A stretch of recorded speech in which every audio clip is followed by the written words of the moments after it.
and welcome back to another episode of Rooted in Reptiles. Today we're going to be talking about things to consider when purchasing your next animal. It could be a skink, it could be a goldfish, or it could be a dog or a cat.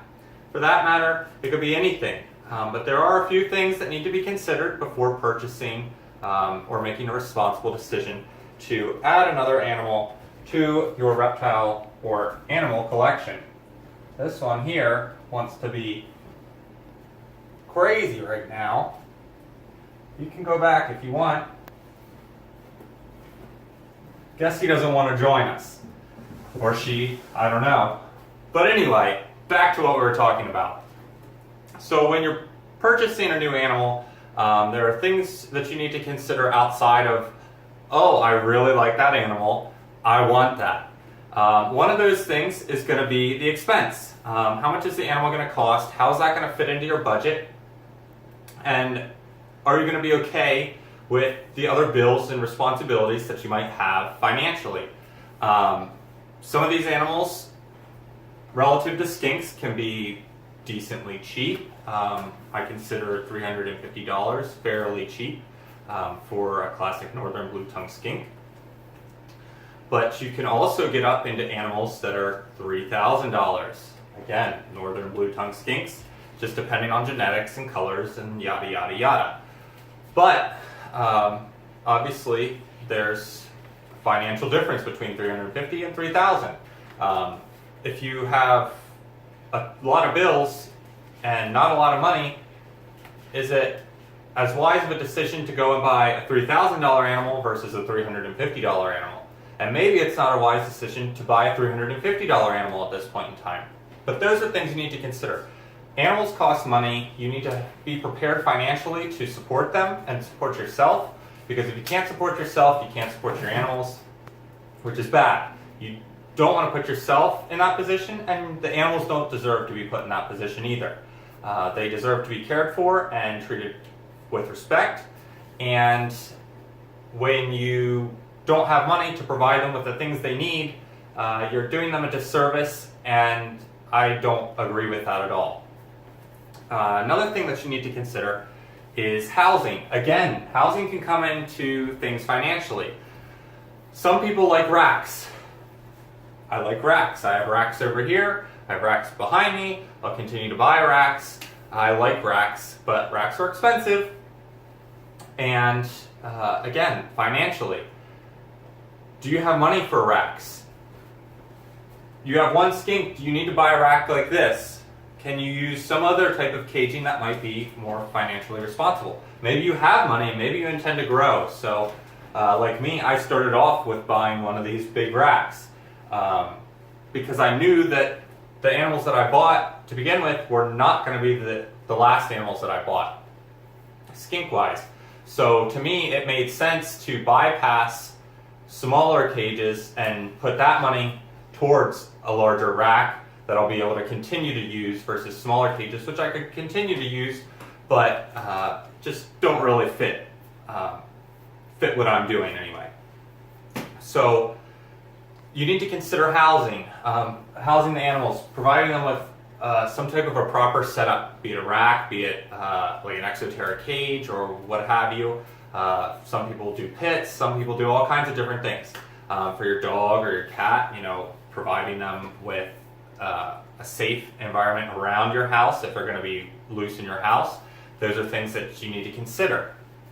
Another thing is the time that it's going to take care of an animal. A dog and a cat, you have to litter box train a cat, or you have to potty train a dog to take it out, to go to the door, to be able to take it outside, and you need to give dogs obedience training so they don't run around like little banshees.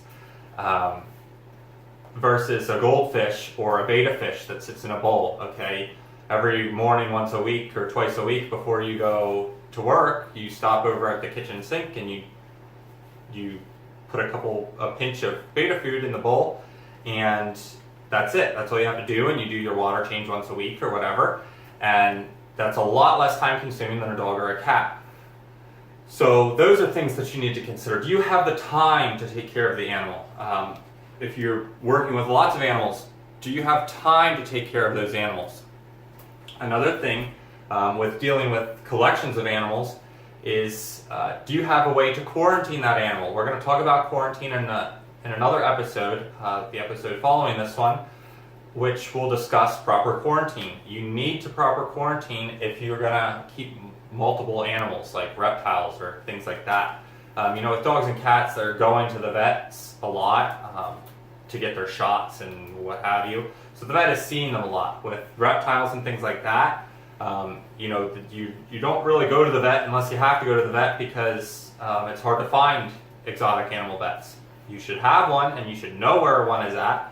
That's another thing, is you need to know how to get your animal proper care if something medically comes up. And if you don't have a way to get the animal seen or treated, maybe it's best that you get an animal that can be seen or treated by a local vet.